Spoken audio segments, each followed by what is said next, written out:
Olá, eu sou o Otávio Henrique do primeiro ano de ensino médio. Hoje no meu trabalho de português eu vou apresentar para vocês e explicar sobre os advérbios, as preposições, as conjunções e as interjeições. Primeiro eu vou começar falando sobre o que é um advérbio. Os advérbios são palavras que modificam um verbo, um adjetivo ou outro advérbio. São flexionados em grau, comparativo e superlativo, e divididos em advérbios de modo, intensidade, lugar, tempo, negação, afirmação e dúvida.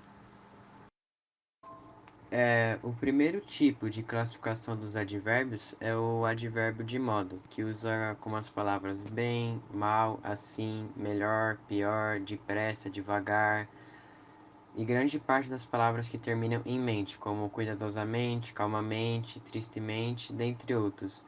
Aqui vai um exemplo de como podemos usar o advérbio de modo nas frases, como fui bem na prova e estava andando depressa por causa da chuva. A segunda classificação do advérbio é o advérbio de intensidade, que, como eu falei acima, ele usa palavras como muito, demais, pouco, tão, quão, demasiado, bastante, imenso, mais, menos, quanto, quase, tanto, e etc. Um exemplo de como nós podemos usar o advérbio de intensidade nas palavras é como comeu demasiado naquele almoço, ou ela gostava bastante dele. E a terceira classificação dos advérbios são os advérbios de lugar, como aí, aqui, lá, ali, adiante, abaixo, abaixo, acima, dentro, fora, e entre outros. Como um exemplo de como podemos utilizar esse advérbio de lugar nas frases, é minha casa é ali. O livro está embaixo da mesa. A quarta classificação dos advérbios é o advérbio de tempo, como hoje, já, afinal, logo, agora, amanhã, antes, ontem, sempre. E como exemplo de como podemos utilizar o advérbio de tempo nas frases é como ontem estive numa reunião de trabalho, e outra, sempre estamos juntos. E a quinta classificação dos advérbios é o advérbio de negação, como não, nem, tampouco, nunca e jamais. Um exemplo de como podemos utilizar na frase é como jamais reatarei meu namoro com ele, ou não saio de casa naquela tarde, ou não gosto dessa comida. E a sexta forma de classificação dos advérbios é o advérbio de afirmação, como sim, decididamente, certamente, realmente, certo e efetivamente. Um exemplo de como podemos usar esse advérbio de afirmação nas frases é como certamente passaremos nesse domingo, ou ele gostou deveras do presente do aniversário. E o sétimo e última classificação do advérbio é o advérbio de dúvida, como possivelmente, acaso, será, talvez. Um exemplo de como podemos usar é provavelmente irei ao banco ou talvez chova hoje. E agora falando sobre a flexão dos advérbios. Os advérbios são considerados palavras invariáveis, pois não sofrem flexão de número, singular e plural e gênero masculino ou feminino.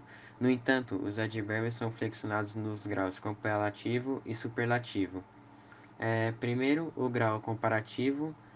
No grau comparativo, o advérbio pode caracterizar relações de igualdade inferior ou de superioridade, como a igualdade, que é formada por tão mais advérbio mais quanto. Por exemplo, Joaquim fala tão baixo quanto Pedro. Ou inferioridade, que é formada por menos mais advérbio mais que. Por exemplo, minha casa é menos perto que a casa de Silva. E a superioridade formada por mais advérbio mais que. Por exemplo, Ana anda mais depressa que Carolina. E o grau superlativo? No grau superlativo, o advérbio pode ser analítico quando acompanhado de outro advérbio, por exemplo, Isabel fala muito baixo. Ou sintético, quando é formado pelo sufixo íssimo, por exemplo, Isabela fala baixíssimo. Agora, mudando o assunto para as preposições. As preposições são palavras invariáveis que ligam dois termos da oração numa relação de subordinação, onde geralmente o segundo termo subordina o primeiro. Tipos e exemplos de preposições. Primeiro, a preposição de lugar, que, como exemplo, é o navio veio de São Paulo. A segunda é a preposição de modo, que é os prisioneiros eram colocados em fila. A terceira é a preposição de tempo, por 2 anos ele viveu aqui. A quarta, a preposição de distância, a 5 km daqui passa uma estrada. A quinta, a preposição de causa, com a seca o gado começou a morrer. A sexta, a preposição de instrumento, ele cortou a árvore com o machado. E a sétima e última, a preposição de finalidade, a praça foi enfeitada para a festa. Agora, falando sobre a classificação das preposições. As preposições podem ser divididas em dois grupos. As preposições essenciais, que são palavras que só funcionam como preposição, a saber, ante, após, até, com, contra, de, desde, em, entre, para, perante, por, sem, sob, sobre e tras. E as preposições acidentais são as palavras de outra classe gramatical que em certas frases funcionam como preposições, como a saber, afora, como, conforme, consoante, durante, exceto, mediante, menos, salvo, segundo, visto e etc. Agora falando sobre as locuções prepositivas. A locução prepositiva é formada por duas ou mais palavras com o valor de preposição sempre determinado por uma preposição. Por exemplo, abaixo, de cima, acima de, a fim de, além de, até a, depois de e etc.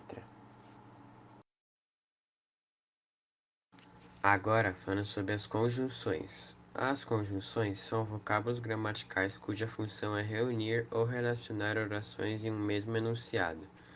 Quando houver duas ou mais palavras com a função de conjunção, dizemos que se trata de uma locução conjuntiva. As conjunções e locuções conjuntivas têm o objetivo de unir duas palavras ou orações. Essa classe de palavras pode ser dividida em conjunções subordinativas e conjunções coordenativas, e cada uma das classificações possui suas subdivisões conforme a estrutura e o sentido determinados. Conjunções subordinativas servem como um meio de ligação das orações, estabelecendo uma relação de dependência sintática entre elas. São termos invariáveis cuja principal função é unir uma oração principal independente a uma outra de nível sintático inferior para que exista um sentido completo. Esse tipo de conjunção é dividido em dois grupos. Integrantes introduzem as orações que desempenham o papel de sujeito, objeto direto ou indireto, complemento nominal, predicado ou aposto, e adverbiais, aquelas que atuam como adjuntos adverbiais da oração principal, pois apontam circunstâncias de tempo, modo, fim, causa, consequência, condição e etc. Exemplos: não sei informar se a prova ocorrerá amanhã, ou espero que um dia você volte atrás na sua decisão. Conjunções coordenativas. As conjunções coordenativas são elementos que usamos dentro de uma determinada oração para unir duas orações coordenadas, formando assim uma nova. É importante lembrar que as orações coordenadas são frases independentes que não precisam de outra para mostrar lógica, fazer sentido ou passar uma informação completa. O primeiro exemplo é: Elton gosta de comprar tinta na loja do bairro, mas desta vez comprou no centro da cidade. A conjunção coordenativa nessa frase é mas. Essa conjunção é responsável pela conexão entre as duas orações, porém essas mesmas orações continuam fazendo sentido quando apresentadas de formas separadas. E o segundo exemplo é: a Poliana não quis ficar na festa, então ela foi embora com o Ítalo para casa. A conjunção coordenativa nesta frase é então. Essa conjunção é responsável pela conexão entre as duas orações, porém essas mesmas orações continuam fazendo sentido quando apresentadas separadamente. Agora, o último assunto dessa aula são as interjeições. A interjeição é a palavra ou expressão invariável que corresponde às diferentes emoções do emissor ou do escritor, como saudade, espanto, alívio, medo, etc. Uma determinada interjeição pode ter sentido variado e possibilitar interjeições diferentes com sentidos similares. A primeira dos tipos das interjeições é a exclamativa. A interjeição exclamativa, palavra ou expressão sempre acompanhada pelo ponto de exclamação, como os quatro exemplos que estão aí. O primeiro, credo, que frio está fazendo aqui. O segundo, perdão, adiaremos a entrega das encomendas. O terceiro, silêncio, queremos ouvir a voz do palestrante. Chega, vou pedir providências ao gerente do banco. Agora, a última é a interjeição onomatopeica. É a interjeição que utiliza de palavras ou expressões para simular diversos sons. Como exemplo, eita, a garrafa com água caiu. Ou, ué, Kaique tem apenas 16 anos? Com isso, meu trabalho vem chegando ao fim. Obrigado a todos que assistiram e até mais.